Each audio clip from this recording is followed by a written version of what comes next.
This is Qtv News. I am Mudu Gajaga and thanks for joining us. First, the main local, international and sports news headlines.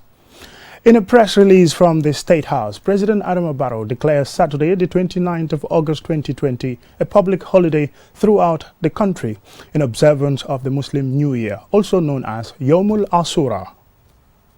As the 21-day 10 p.m. to 5 a.m. curfew declared by the government is due to end on Thursday, we went out to get the public's view on whether they want the extension or for the curfew to end.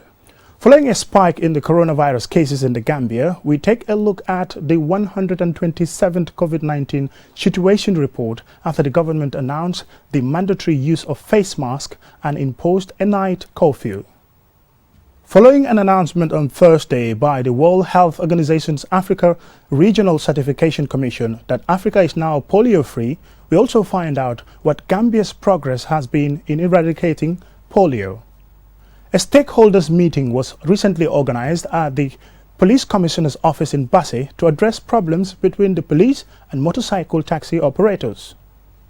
In international news, authorities in Bangladesh have been criticized for attempting to relocate Rohingya refugees who fled the country following a military campaign by Myanmar's army, which led them to flee Myanmar.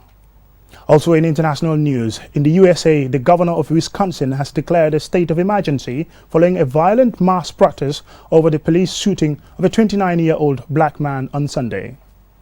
In sports news, the world's most celebrated sprinter of all time, Usain Bolt, has tested positive for the coronavirus.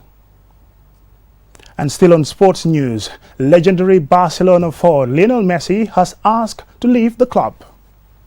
Those were the main news headlines, and now the news in detail. Thanks for joining us.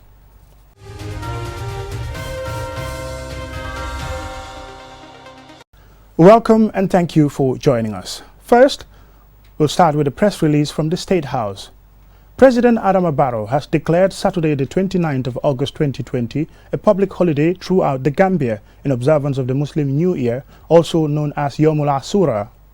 As the observance of the day coincides with the global coronavirus pandemic, President Barrow urged Muslims to remember and pray for those who lost their lives because of the virus and wish those infected a speedy recovery. As Yomul Asura is a time for special prayers, the President also urged all to pray for peace, stability, progress and development in our country and around the globe. He also extends his best wishes to all Muslims in the Gambia and abroad, in particular the COVID-19 frontline workers. The 21-day 10 p.m. to 5 a.m. curfew declared by the government is due to end on Thursday. Our reporter Jennifer Sonko went out to get the public's view on whether they want an extension for or the curfew to end. The government declared a 10 p.m. to 5 a.m. curfew as part of the measures to slow the spread of the coronavirus in the wake of a huge spike in cases. The curfew is due to end on Thursday. Our interviews with a range of individuals showed a wide range of views about the curfew. Aliu Jeng is not in favor of an extension of the curfew because it is affecting his business to a great extent. He added that people should be forced to wear face masks and that should be enough. For Mamadou Kante, curfew means less criminal activities and it should be extended beyond Thursday. I want the curfew to continue because if you can see now, the criminals are definitely tame. They are all tame now. You know, people are not being brutal outside. You can go out at least from 8 o'clock to 10 o'clock, you are indoors. So even the criminals now are indoors. So obviously, to me, it should continue. Mr. Kante added that looking at our communities, physical distancing is almost impossible and that the curfew is the best option right now to slow the spread of the virus. However, Siad Gay feels that the coronavirus is not going anytime sooner and that the curfew is not the solution. Well, I believe the curfew should be ended or relaxed somehow because it's really impacting on the businesses and also on livelihoods. And in the long run, the stay at home, the lockdowns and the curfew will not be sustainable. So I believe we need some other strategies or measures. Looking at the trend, I think it's not really making a difference. Yeah, so we need to look at alternatives. Lamin Jai, the PRO of the Gambia Police Force, says the public has done very well in adhering to the rules of the curfew. He delved into the challenges they face during the enforcement. We have people complying highly towards the regulations, but yet we have some people who definitely were violating the regulations. So we have got instances where we have arrested people from Banjul. We have got number of people that have been arrested to KM, to West Coast, up to Basse as well, for violating the curfew regulations. And these individuals have been processed, like I said before, and many of them, in fact, have already been taken to court, and they have been fined $5,000 for violations. And so these are all the challenges and many other issues. For example, the crime issue also. We have seen that during the curfew also, crime rates have gone drastically down, but then there are pockets of instances where we have individuals that we are moving on with their criminal activities. Some of the people we spoke to say they are okay with the curfew, but want government to open places of worship. The government is yet to announce if there will be an extension of the curfew or not. Whatever the decision, the only guarantee is that it is sure to divide opinion. Following a spike in coronavirus cases in the Gambia, the government has made wearing a face mask mandatory and also imposed a night curfew. In today's report, Bintu Koka takes a look at the 127th COVID-19 situation report. Since the Gambia announced its first case of the coronavirus on March 17th, there has recently been a drastic increase in cases. The 127th National Situation Report, released on the 26th of August, announces 22 new confirmed cases, bringing the total number of infection to 2,708, 611 recoveries and 3 new deaths, bringing the total number of fatalities to 93. Currently, 2,400 people are under treatment or self-isolation and 31 people under quarantine. The increase in cases has caused the government to make the wearing of face masks mandatory and also impose a 10 p.m. to 5 a.m. curfew. Health experts from Senegal recently visited the Gambia to share their experience on how to manage the pandemic. Senegal currently has 13,186 confirmed cases, 8,852 recoveries, and 272 deaths. The question many are asking now is that, will the curfew be extended? And above all, when will the coronavirus go away? Bintu Koka, Qtv News. Africa is now polio-free, according to an announcement on Thursday by the World Health Organization's Africa Regional Certification Commission. Thousands of children in Africa were paralyzed by the virus 25 years ago. As we look at this momentous milestone, we also find out what Gambia's progress has been in eradicating of polio. Mamadou Lamin Choi has more. A disease that was once feared worldwide and thought to be incurable, which spread suddenly, striking and leaving children paralyzed for life, has now been defeated on the continent. More than 95% of Africa's population has now been immunized, thereby meeting the conditions that the Africa Regional Certification Commission set before declaring the continent free from the wild polio virus, commonly called polio. Efforts to eradicate polio took the continent decades of sensitization campaigns, routine implementation of national immunization programs at large coverage scale through public-private partnership of health organizations, including UNICEF and WHO. Despite being a low-income country with a weak health system, the Gambia was among the few countries on the continent to have reached that target over a decade ago. When countries were called to present their case for polio eradication, they found that Gambia had already eradicated polio. That was in 2004. Among 44 countries, only 4, and Gambia was one of the best. An estimated 350,000 children globally were paralyzed annually, leading to the founding of the Global Polio Eradication Initiative, with a mission to carry out mass vaccination targeting every child. The African continent's record of wild polio in 1996 was in the thousands, mainly children getting infected and paralyzed by the virus. The annual record in the same year was estimated to be 75,000 children who got paralyzed by the virus across every country on the continent. In 1996, heads of states of the continent, through the then Organization of African Union, committed to eradicating the virus during the 32nd Ordinary Session meeting in Yaoundé, Cameroon. In 2016, the last case of polio in the region was detected in Nigeria.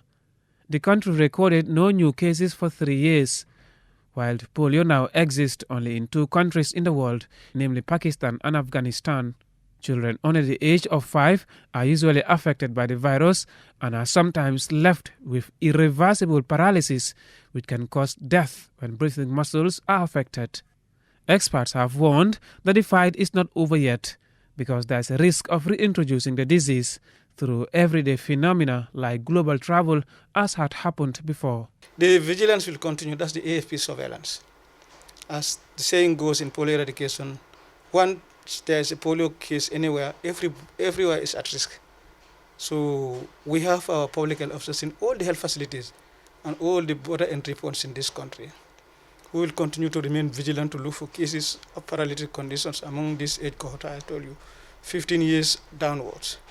The disease is not curable but is preventable through vaccination. Eradication of polio from the continent is a momentous milestone, but this new declaration does not mean that Africa is completely polio-free, as African countries, excluding the Gambia, continue to register vaccine-derived polio. The World Health Organization has identified a number of these cases in Nigeria, the Democratic Republic of the Congo, the Central African Republic, and Angola.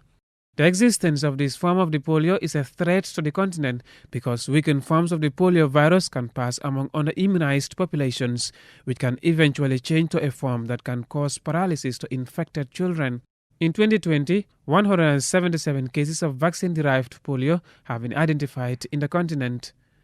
The WHO says that it is important for countries to remain vigilant and avoid complacency until there is global eradication. And it has also advised that countries continue their vaccination efforts alongside surveillance to protect children from being paralyzed by the disease in the future. Mahmoud Lamin Choi, Qtv News. A stakeholders meeting was recently organized at the Police Commissioner's office in Basse to address problems between the police and motorcycle taxi owners following the seizure of several motorbikes as part of a clampdown on commercial motorcycle taxis. Alaji A.F. Jallo reports. URR police warn motorcycle operators, stop operating or face arrest or prosecution. The meeting came in the wake of a police clampdown on the activities of the commercial motorcycle riders in Basse, in which they confiscated over 25 motorcycles. The police says the measure is to put an end to what they call illegal business activity. This meeting brought together members of the transport union, the police, motorcycle taxi owners and operators, area councillors, a National Assembly member and the public to try and find common grounds, as there have been clashes between the police and youths engaged in this business in the past. The police commissioner in URR, Esa Baji, issued a stern warning to motorcycle operators. We have to give them this last chance for them to stop operating, because using motorcycle as a taxi, it is not within our traffic laws, neither our constitution. It is not accepted in this country. And anything that is not within the laws of this country will not accept it in this division. I'm giving them a last warning, and their motorbikes will be handed over to them. If they want to engage themselves in such a practice, as I stated, let them talk to their MPs so that they will put it in the parliament. If at all it is approved and it becomes a law, then there will be no obstruction on their side. The National Assembly member for Basse, Honorable Mohamed Magasi, had this to say. I'm also binded by the dictate of the Constitution, which is the supreme law of the country. When I got the information that young people had a misunderstanding with the police forces about the uses of motor taxi or of motorbike as taxis, it is not a law. Police officers are employees to enforce the laws provided by the Constitution. So if this is not a provision of the Constitution, What the young people should do is to engage with the political servants. The spokesperson for the motorcycle taxi operators, Aliou Mane, expressed dissatisfaction and disappointment on how the matter was handled by the police. Mane went on to demand for a permanent solution to the problems, stating that despite the warning from the police, they will find it difficult to stop the practice because most of them depend on the business for survival. What we are saying is that anything that is in the Constitution is being enshrined there by people. Now we have our National Assembly members, we have our area council members. Now those are the people now we want to use so that, by all means they put it in the Constitution so that we operate. If not, because it's a source of income for us. There are people who they are depending entirely only on this task. So those people, if you tell them to stop this job at this present moment, what are they going to do? It's going to be a problem. So we need their help. The majority of these youths are returnees who venture through the so-called bagway journey. With the high rate of employment in the Gambia, these youths are now facing a dilemma between operating illegally and facing prosecution or looking for total new careers. Reporting for Qtv News, I am Alaji A.F. Jallo. We will go for a short commercial break, and when we come back, the news continues with international and sports news. Do stay tuned.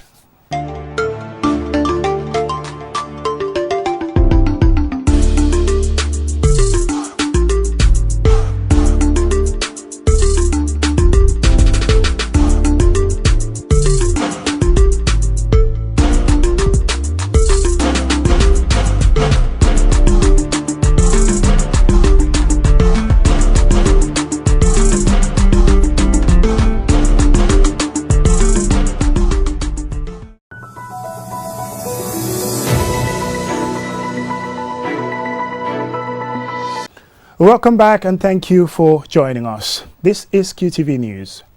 Now to international news. Authorities in Bangladesh have been criticized for attempting to relocate Rohingya refugees who fled the country following a military campaign by Myanmar's army against the Rohingya Muslims minority, which began in August 2017. Ansumana Esonyasi has more. The brutal crackdown against the Rohingya Muslim minority drew widespread international condemnation, claiming at least 6,700 lives, including at least 730 children under the age of 5, and displaced hundreds of thousands of Rohingya Muslims, most of whom sought refuge in neighboring Bangladesh. Since then, authorities in Bangladesh have not only received them, but provided support with the help of the UN and other aid agencies. However, following several unsuccessful repatriation attempts, authorities in Bangladesh are planning to relocate Rohingya refugees to the Bhasan Char, which means floating island, promising sufficient water and electricity supply. But rights groups have raised concern about the island's sustainability for long-term habitation, arguing that it is prone to natural disasters, and refugees are refusing to go to the island out of fear for their safety.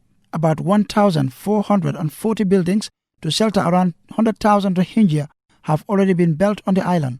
Despite reaching an agreement with Myanmar to send home more than 2,200 people, efforts to repatriate them have stalled after the UN cautioned against the move. In May 2018, Gambia's former Attorney General and Minister of Justice Abubakar Tambedu led a campaign to protect Rohingya Muslims. The Gambia asked the International Court of Justice to make an emergency ruling to institute provisional measures to prevent any further acts of violence and preserve any evidence of genocidal acts against the Rohingya. The ruling gave hope to the Rohingya community in Myanmar, who are still denied citizenship rights or freedom of movement, as well as more than 700,000 Rohingya Muslims living in camps across Bangladesh since August 2017. Ansumana Esonyasi for Qtv News. The governor of Wisconsin has declared a state of emergency following violent mass protests over the police shooting of a 29-year-old black man on Sunday. Jacob Blake has been left paralyzed after he was shot 7 times in the back. Ansumana Esonyasi again. 3 months after the infamous George Floyd incident, which drew worldwide condemnation and protests over police brutality against black people in the U.S., the state of Wisconsin has been hit with mass violent protests over the shooting of Jacob Blake, a 29-year-old black man who was shot in the back 7 times by police for allegedly resisting arrest. His family say Blake is currently hospitalized and fighting for his life. He has been left paralyzed after one of the bullets pierced through his spinal cord and leaving holes in his intestines. Sunday's incident angered many, sparking unrest in the city. While demanding justice, Blake's family have also called for calm. In response to the incident, 2 of the officers involved in the shooting have been placed on administrative leave. And the FBI is helping Wisconsin's Department of Justice with the investigation. Despite the heavy presence of law enforcement officers, protesters continue to throng the streets demanding justice for Blake. Wisconsin Governor Tony Evers declared a state of emergency and gave authorization for the presence of over 200 members of the state's National Guard. Meanwhile, Kenosha County Sheriff's Department also instituted a night curfew for the 3rd night in a row. Answana Nyasi for Qtv News. We will take another short break and we continue with sports news when we return.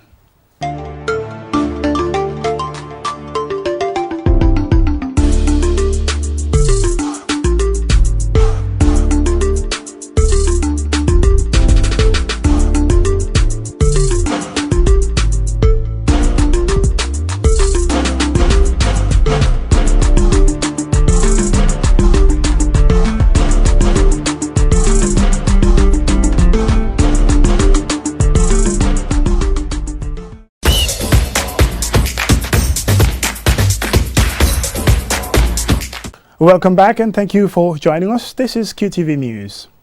In sports, the world's most celebrated sprinter of all time, Usain Bolt, has tested positive for the coronavirus. Bolt celebrated his 34th birthday with a party in his native Jamaica last week and quarantined himself as a precautionary measure after taking a test on Saturday. More in this story. The COVID test was positive, but Usain is not showing any symptoms. Bolt's agent Ricky Sims told CNN in an email. Jamaica's Prime Minister Andrew Holness said on Monday that police are investigating the circumstances surrounding Bolt's birthday party. He told a virtual news conference these matters are all being thoroughly investigated, and the police will give a report on these matters in the near future. Bolt follows several high-profile sports stars in having tested positive for coronavirus this year, including tennis world number 1 Novak Djokovic in June and Barcelona midfielder Miralem Pjanic on Sunday. But the question remains, why throw out a birthday party during this pandemic, knowing fully well the risk involved? Bolt, who retired in 2017, won 8 Olympic and 11 world titles in a glittering career, which also saw him set the 100 meters and 200 meters world records. He retired from athletics following the 2017 World Championship in London. Attendance at the birthday party also had consequences for another sporting superstar. Manchester City and England forward Raheem Sterling appeared set to miss the latest international call-up. However, his test results came back negative. Other attendees are anxiously awaiting their results. Mamudu Gajaga, QTV News. And now to the big football news. Legendary Barcelona forward Lionel Messi has asked to leave the club. The Argentina international 33 sent a fax to the club on Tuesday saying he wishes to exercise a clause in his contract allowing him to leave for free with immediate effect. More again in this story. Arguably the best player of all time, Messi now wants to leave the club that he adores and has been with since he was 13. The 6-time Ballon d'Or winner made his debut for Barcelona in 2004. Barca were beaten 8-2 by Bayern Munich in this year's Champions League quarter-finals on 16th August. Barcelona, though, believe the contract clause has now expired and that Messi is contracted to the club until 2021, with a €700 million buyout clause. The board will meet soon, and some consider the only thing that could placate Messi is the resignation of the president, José Mario Bartomeu, and early club elections. However, there are media reports that Messi seems determined to leave the club no matter what. A legal battle is now set to follow between the club and the player. Messi had a clause in his contract which allows him to leave for free if he informed the club before 10th June. After the news broke, Barca fans gathered outside the Camp Nou to protest against the board and in support of the club's record goal scorer. Respect and admiration, Leo, all my support. Friend, Messi's former teammate Charles Puyol tweeted, to which current teammate Luis Suarez replied with 2 clapping emojis. Messi joined Barcelona age 13 from Argentina's Newell's Old Boys in 2000 and has since scored a club record 634 goals in 731 appearances. He has won 34 major trophies with the club, including 10 La Liga titles and 4 Champions League trophies. Here are some more records he holds. Most goals scored in La Liga, 444. Most Ballon d'Ors in history and most FIFA World Player of the Year, Best FIFA Men's Player of the Year awards, 6. Top goal scorer in all competitions in a calendar year, 79 goals in 2012. Only player to score more than 40 goals in 10 consecutive seasons. Most goals scored for a single club in the Champions League, 115. News of his transfer request made headlines around the world, and every media outlet carried out the story. Now the speculation mounts as to where next will he take his wondrous skills. Mamadou Gajaga, Qtv News. Before we end this bulletin of the news, let's take a quick look at our main news stories. In a press release from the State House, His Excellency Adama Barrow, President of the Republic of the Gambia, declares Saturday the 29th of August 2020 as a public holiday throughout the Gambia in observance of the Muslim New Year, also known as Yawmul Asura. As the 21-day 10 p.m. to 5 a.m. curfew declared by the government is due to end on Thursday, we went out to get the public's view on whether they want an extension or for the curfew to be stopped. Following a spike in coronavirus cases in the Gambia, we took a look at the 127th situation report after the government's announcement, a mandatory use of face mask and imposed a night curfew. Following an announcement on Thursday by the World Health Organization's Africa Regional Certification Commission that Africa is now polio-free, we also found out what the Gambia's progress has been towards the eradication of polio. A stakeholders meeting was recently organized at the Police Commissioner's office in Basse to address problems between the police and motorcycle taxi operators. In international news, authorities in Bangladesh have been criticized for attempting to relocate Rohingya refugees who fled the country following a military campaign by Myanmar's army. The governor of Wisconsin has declared a state of emergency following a violent mass protest over the police shooting of a 29-year-old black man on Sunday. In sports news, the world's most celebrated sprinter of all time, Usain Bolt, has tested positive for the coronavirus. And in the big football news, legendary Barcelona forward Lionel Messi has asked to leave the club. That's all we have for you in this edition of the news. Thank you very much for watching. Have a pleasant night, and we do enjoy the pleasure of your company. Until we come your way, bye for now, and stay safe.